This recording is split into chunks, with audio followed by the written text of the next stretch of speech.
Bismillahirrahmanirrahim. Assalamualaikum warahmatullahi wabarakatuh. Berjumpa kembali di channel Guru Cerdas. Pada kesempatan kali ini kita akan membahas mengenai materi kelas 6 tentang pelajaran 5, yaitu keteladanan Rasulullah SAW dan sahabatnya. Adapun submateri yang akan kita bahas yaitu mengenai kejujuran dan kasih sayang Rasulullah SAW.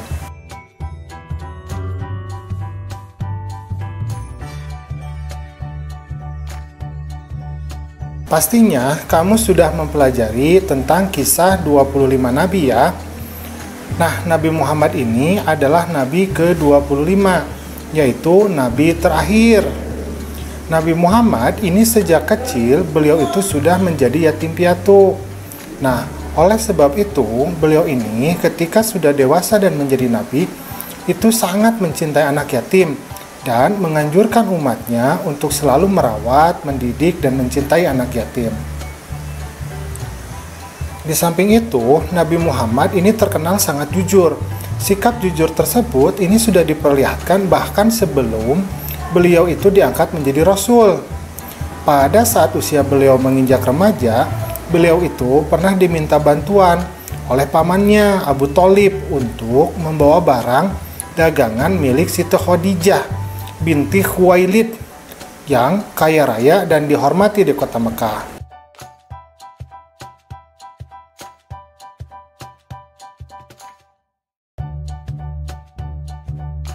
Pada usia 35 tahun, Nabi Muhammad bersama-sama dengan orang-orang Quraisy itu diminta untuk memperbaiki Ka'bah.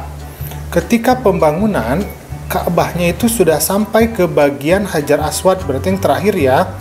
Nah, orang-orang Quraisy ini kemudian berselisih tentang siapa yang akan mendapatkan kehormatan untuk dapat meletakkan batu Hajar Aswad ke tempatnya semula.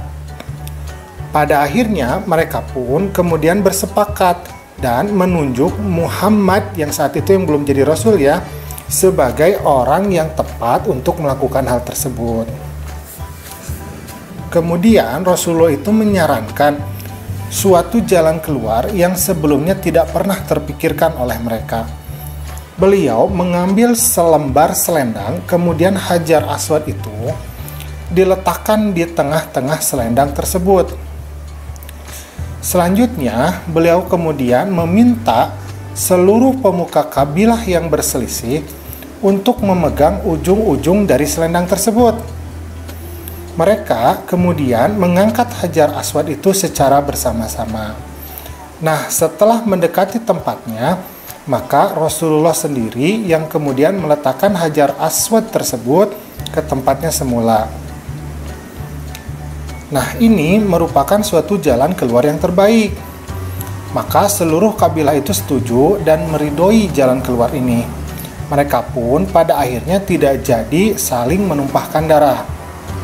Maka sejak saat itu, Nabi Muhammad dikenal di antara kaumnya dengan sifat-sifat yang terpuji. Para sahabat dan pengikutnya sangat menghormati dan mencintai beliau. Sehingga beliau ini diberi gelar Al-Amin, artinya orang yang dapat dipercaya. Maka mari kita teladani sifat jujur dari Nabi Muhammad ya dalam kehidupan kita sehari-hari.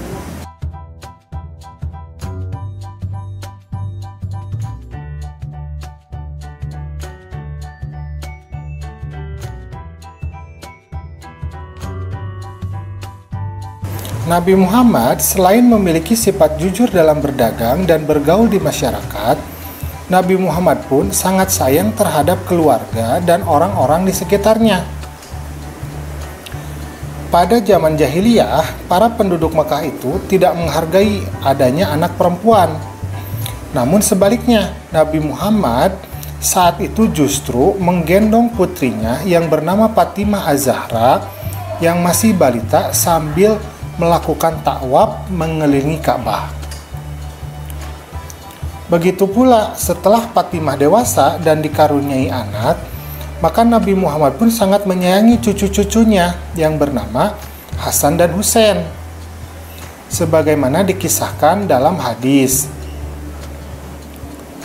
Suatu ketika Nabi Muhammad ini mencium cucunya Hasan bin Ali yang namanya. Nah, sedangkan di dekat beliau ini ada seorang sahabat namanya Aqra bin Habis.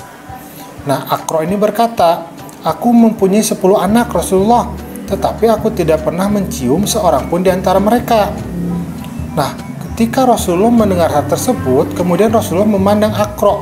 Kemudian beliau bersabda, "Barang siapa yang tidak menyayangi, maka ia tidak akan disayangi." Nah, ini hadis riwayat Al-Bukhari dan Muslim. Selain hadis di atas, Rasulullah juga mengajarkan untuk hormat kepada orang tua seperti dalam hadis yang berikut ini. Nah, Ibnu Mas'ud ini pernah bertanya kepada Nabi, "Amal apakah yang paling disukai oleh Allah?" Maka Nabi Muhammad menjawab, "Mengerjakan sholat tepat pada waktunya." "Aku bertanya lagi," kata Ibnu Mas'ud, "kemudian apa lagi ya Rasulullah?" Maka Nabi pun menjawab, "Berbaktilah kepada kedua orang tuamu." Maka aku bertanya kembali, "Lalu apa lagi ya Rasulullah?" Kemudian Nabi menjawab, "Jihad fisabilillah." Nah, ini adalah hadis riwayat Al-Bukhari dan Muslim. Rasulullah ini tidak pernah menyakiti hati orang lain. Hal itu dapat dibuktikan dalam hadis beliau yang artinya, barang siapa yang beriman kepada Allah dan hari akhir, maka hendaklah ia berkata yang baik atau diam. Hadis riwayat Bukhari dan Muslim.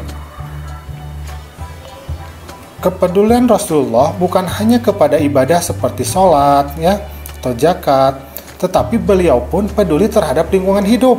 Hal ini tercermin pada perilaku beliau, antara lain sebagai berikut. Yang pertama, Nabi Muhammad itu sangat hemat dalam mempergunakan air. Nah, ini dibuktikan pada anjuran beliau agar umatnya itu tidak berlebihan dalam pemakaian air ketika berwudu. Yang kedua, Nabi Muhammad juga mengajarkan agar kita selaku umat Islam itu tidak melakukan kerusakan di muka bumi. Jadi membuang sampah itu harus pada tempatnya, tidak boleh menebang pohon sembarangan, Nah, itu yang diajarkan oleh Rasulullah tentang lingkungan hidup. Anak-anakku yang soleh dan solehah, Nabi Muhammad ini diutus oleh Allah sebagai rahmatan lil alamin, atau sebagai pembawa kasih sayang bagi alam semesta. Nah, tentunya kalian ingin tahu lebih jauh, apa sih tujuan Nabi Muhammad itu berdakwah? Tujuan dari dakwah Nabi Muhammad yaitu untuk mengubah keadaan masyarakat jahiliyah menjadi masyarakat yang sejahtera berdasarkan agama tauhid. Tauhid itu artinya menyembah satu Tuhan, yaitu agama yang meyakini bahwa Allah adalah Tuhan yang Maha Esa. Jadi hanya satu saja. Nah, misi kedamaian dan kesejahteraan hidup tersebut bukan hanya bagi bangsa Arab saja, tetapi juga bagi seluruh alam sampai sekarang hingga nanti di akhir zaman. Nabi Muhammad selain mengajak kaumnya untuk mengutamakan kemurnian akidah dan selalu menyembah Allah yang Maha Esa, beliau juga menanamkan akhlak terpuji yang membawa kebaikan manusia untuk hidup di dunia maupun hidup di akhirat.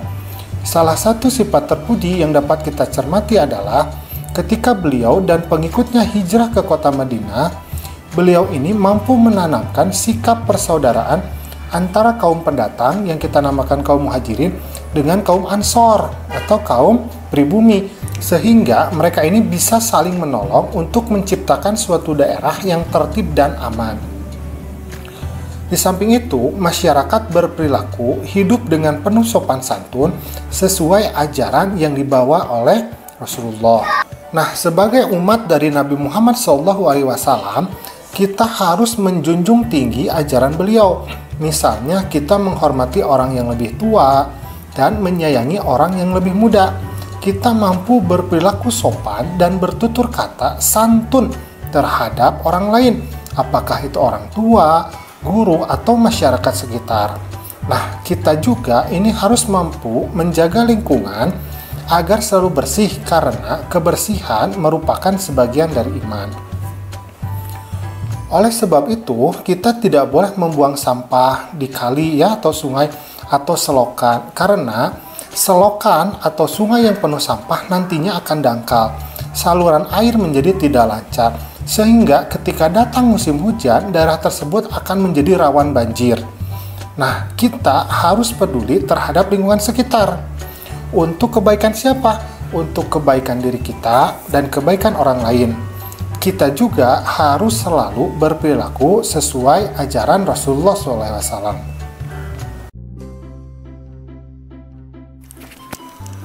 Bismillahirrahmanirrahim. Assalamualaikum warahmatullahi wabarakatuh. Berjumpa kembali di channel Guru Cerdas. Pada kesempatan kali ini kita akan membahas mengenai materi keteladanan Rasulullah SAW dan sahabatnya. Adapun submateri yang akan kita bahas adalah mengenai bagian keduanya ya, kepemimpinan Abu Bakar As-Siddiq.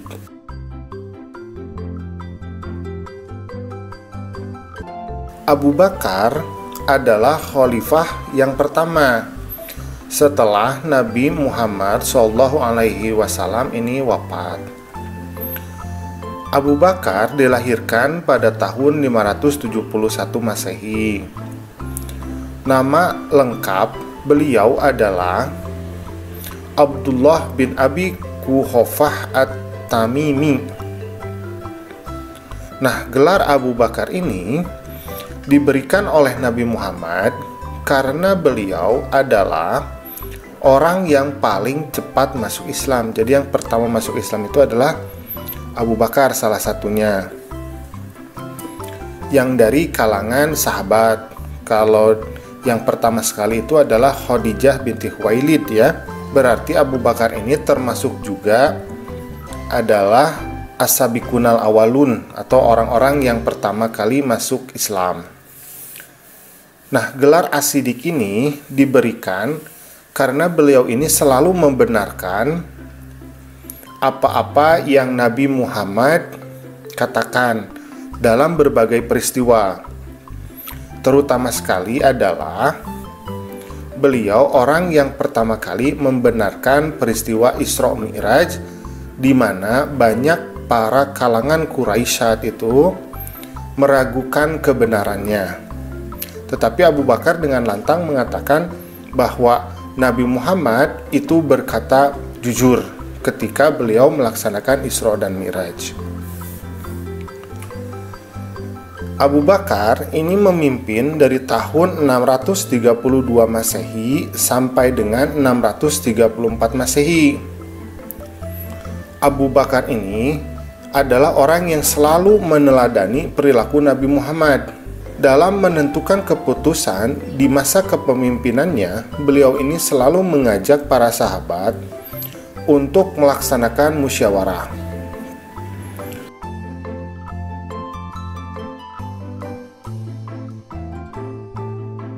Beliau sangat memperhatikan rakyatnya. Beliau selalu membantu rakyat yang kekurangan.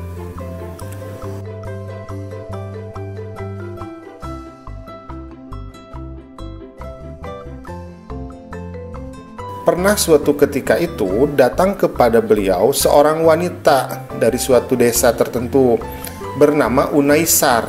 Kemudian dia berkata, "Hai Abu Bakar, apakah engkau masih dapat menolong kami memerah susu kambing seperti sebelum engkau menjadi khalifah?" Maka jawab Abu Bakar, "Insya Allah aku akan tetap bersedia menolong kamu." Jadi meskipun Abu Bakar ini sudah menjadi pemimpin, beliau itu tidak pernah sombong dan masih mau memerah susu untuk rakyatnya di kampung. Nah, ada peran penting Abu Bakar dalam peradaban Islam, yaitu untuk kesejahteraan rakyatnya. Beliau ini yang menggagas pendirian dari Baitul Mal, yaitu suatu lembaga di dalam pemerintahan umat Islam yang mengurusi kas dan keuangan negara, sehingga keuangan negara itu lebih terkontrol dan teradministrasikan.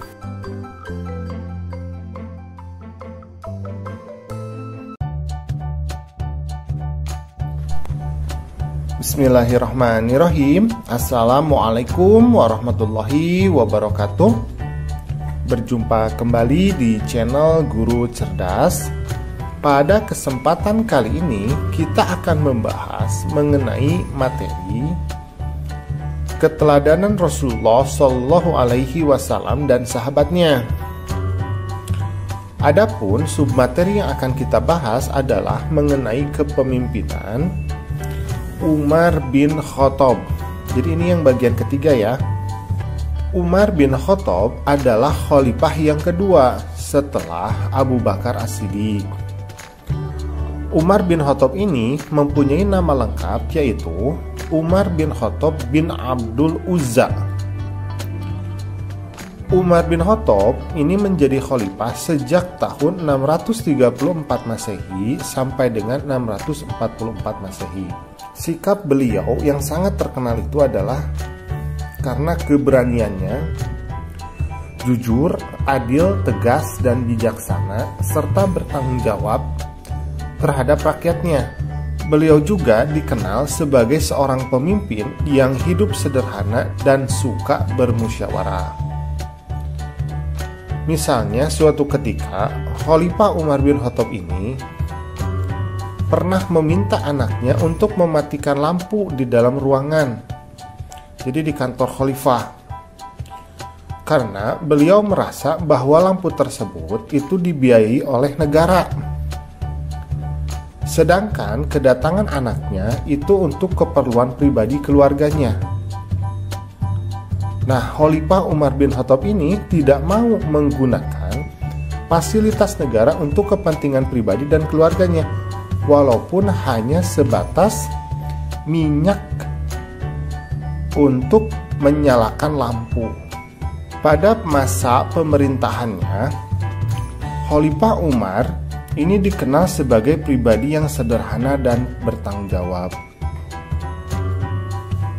Sebagai contoh, sikap tanggung jawab yang diperlihatkan oleh beliau adalah pernah suatu saat beliau ini berkata ketika ia melihat kondisi jalan yang rusak. Kata beliau, "Aku akan segera perbaiki jalan itu, sebab aku takut diminta pertanggungjawaban di hadapan Allah. Nanti hanya karena ada seekor unta yang terjungkal."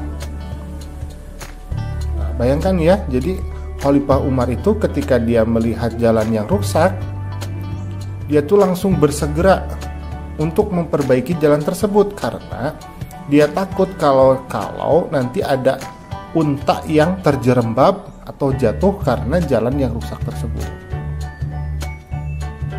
Kemudian suatu ketika Khalifah Umar ini bahkan ketika melihat ada rakyatnya kekurangan makanan,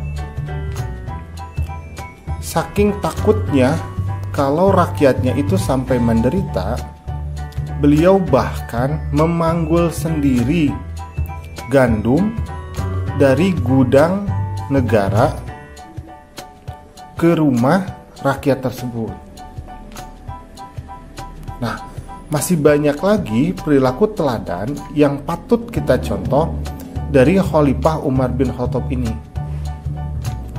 Tetapi yang paling utama itu adalah bahwa sikap beliau itu yang sangat pemberani, adil, dan hidupnya itu sangat bersahaja. Jadi tidak hidup dalam kemewahan. Jasa Khalifah Umar bin Khattab sampai saat ini yang dapat kita rasakan adalah beliaulah yang pertama kali menetapkan adanya kalender Hijriyah dan yang menetapkan bahwa tanggal 1 Muharram itu adalah sebagai tahun baru Hijriyah untuk kalender umat Islam.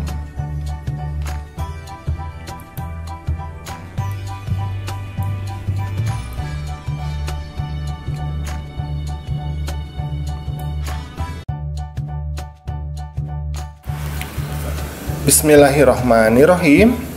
Assalamualaikum warahmatullahi wabarakatuh. Berjumpa kembali di channel Guru Cerdas.